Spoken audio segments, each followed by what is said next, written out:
Welcome to the results presentation for NWF Group. This is for the full year ending May 2018. They're very positive results. They're a record, we've got a low level of net debt, and we're proposing an increase in the full year dividend. If you now look at the results in a little bit more detail, you can see the revenue numbers up 10%. That's increased activity in our three divisions, but also as a result of increased commodity prices in both feeds and fuels.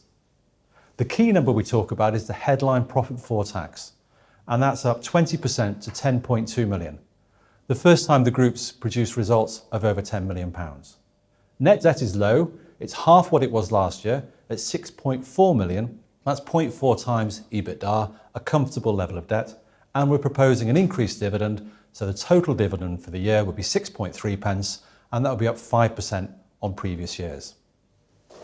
If I then look in a bit more detail at the fuels result, because this has been the outstanding performance in the year, and it really has been a result of the exceptional conditions we saw with a long, cold winter. In fact, for 4 months of the year, we had snow on the ground, which was quite unusual. On the chart, you can see some of the photographs that we took during that cold winter. One is actually of our tanker almost stuck in the snow, but he made it through. Another is actually from one of our cabs of a tanker. It wasn't our truck in the ditch, it was somebody else's. I think the key thing in this long, cold winter was actually we sold more kerosene, that's heating oil, that people needed to heat their homes. And the volume of heating oil that we sold was nearly 20% higher than the prior year. And the other critical thing was in difficult conditions, value is really attributed to the service levels that we can provide through each of our local depot teams. We had conditions in North Norfolk where the depot was cut off for 3 days and most homes were as well. So we transferred additional tankers into that area to help supply customers, and Carol, who's our depot manager, helped customers and focused on people who'd run out of oil or were close to running out of oil by diverting tankers to meet their needs. And that was valued by customers across the country. We also had an increase in volume of our major fuel categories and announced the retirement of Kevin Kennelly earlier this year after 40 successful years in the business, to be succeeded by Richard Huxley. So a strong performance, you can see profit at 6.9 million, really capitalising on those exceptional conditions. If I then move to the food division, year of major transition here. We've actually won over 20,000 pallets of new business. So people like Arla's UHT business, the Applause brand of pet food, additional business with Mornflake, and customers such as Bart Spices. So these customers have been won in the year, replacing some major contracts that came to their conclusion. And the critical thing is we've now secured business which underpins the future success of the division. The challenge for us was they actually all came in at the same time. In the perfect world, one would come in September, one in November, and one in March. They actually all came in January, which caused quite a lot of challenge within the business. We recruited over 50 additional people, we hired more trucks, and expanded our operations. We also had to move products and stock around the site to bring these new customers in.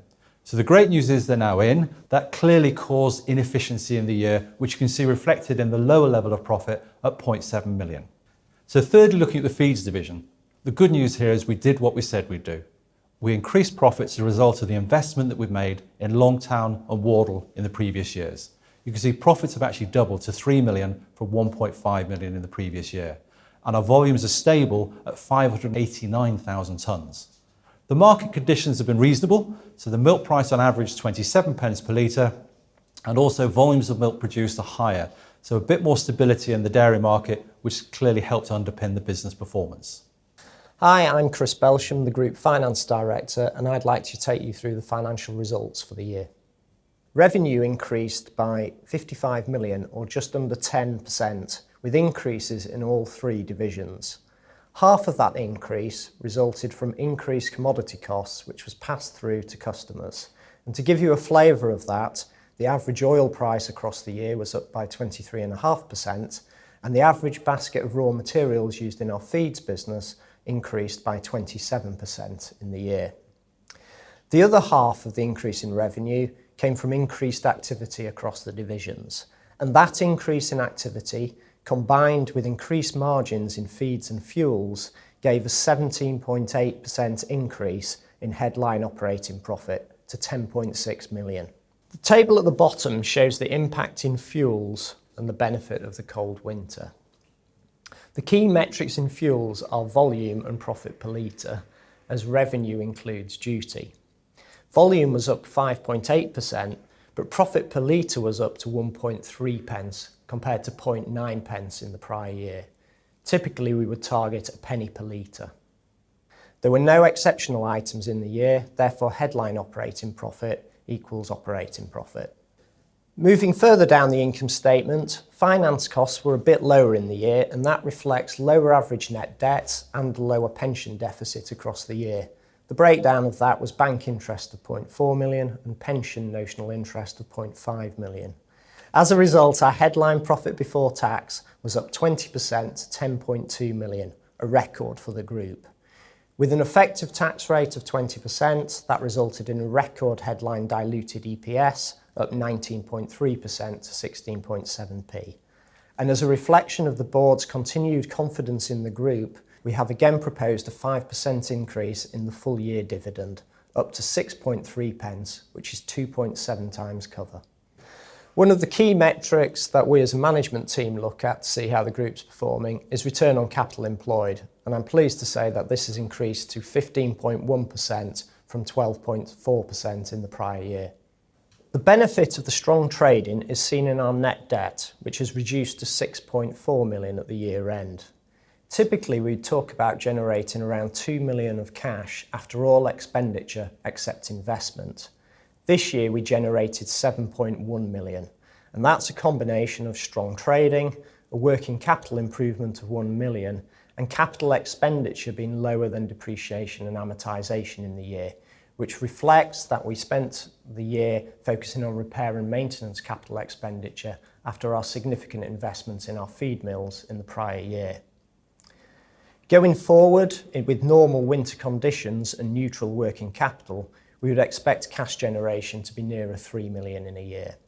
Whilst net debt is low, having significant facilities available to fund strategic development is important, and therefore I am pleased that we renewed our 65 million of facilities with RBS, which now extend to October 2023. These are on the same basis as our prior facilities, and the most significant element of that is a 50 million invoice discounting line. Our average net debt across the year was 22.6 million. As a board, we're comfortable operating between 1 and 2 times net debt to EBITDA, but we will flex above that if we can see an opportunity that will give us a quick enough return to bring that gearing back down. So in conclusion, an excellent set of results supported by the cold winter conditions, excellent cash generation, and renewed facilities in place to fund strategic development. So if we now turn to the future strategy of the group and how we're going to develop the business further, I'll start with fuels. You can see on the chart here the market share of the major players in the oil distribution market. This is a 35 billion litre market. And what you can see is NWF is the third largest player, but even as the third largest player, our market share is only around 2%. So it's a very fragmented market. So there's something like 150 players smaller than us in this market, and therefore there's a real opportunity for consolidation.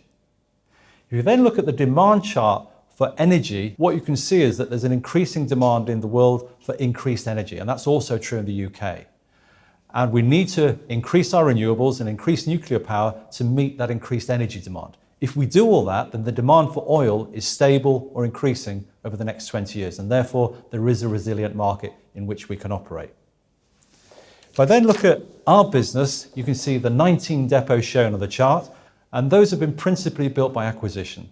And the key in this division is we have a very clear post-acquisition integration plan of retaining the brand, retaining the front end of the business, and then integrating the back office parts. And you can see in the bar chart there our 10-year track record of successfully growing this business, as I say, principally by acquisition. And those opportunities are out there, and that's something we're looking to capitalise on in the future. If I then turn on to the food division, here it's very much about optimisation. The market for ambient groceries is very stable in the UK.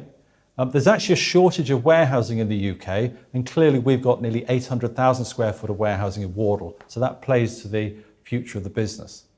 We've also got a fledgling e-fulfillment business, and I've put on the chart there the process flow of e-fulfillment. And we're operating with Maximuscle at the moment, where if you contact the customer service team or go online, you're actually talking to us. We're then packaging the product and dispatching it to the individual consumer's home, having stored it in our warehouse initially. And that's an opportunity we're looking to expand. And clearly what we're always looking to do in this business is continue to optimise the customer base that we have. We've now got a more diverse customer base than previously, where no customer is greater than 10% of the business, which is good and gives us a solid underpin, but we're now looking for further development. And if we look at the feeds division, you can see the chart on the right-hand side shows where all of our customers are. Each of the pins on the map actually represents a farmer who we served in the last 12 months. You can also see our 3 operating bases are in the right locations, in the north, the central and the southwest. You can see we're now the west-hand side of the UK, and that's where the rain falls, the grass grows and the ruminant animal lives. So key opportunity is further consolidation of this market, and that's something we can look to continue to do. The other part is increasing the nutritional offer to our farming customers, whether it's new products which we've introduced which improve rumen health, or even moving into some animal health products, we can provide added value services and products to those farming customers and broaden that offer. So finally, in conclusion, I'm very pleased with the record results we've delivered this year. And I think critically, we've converted the profit that we've generated into cash with our lower level of net debt. We've got a clear development strategy to build the group going forward. And in terms of current trading, we're performing as anticipated. In fuels, clearly we're planning for a more normal winter.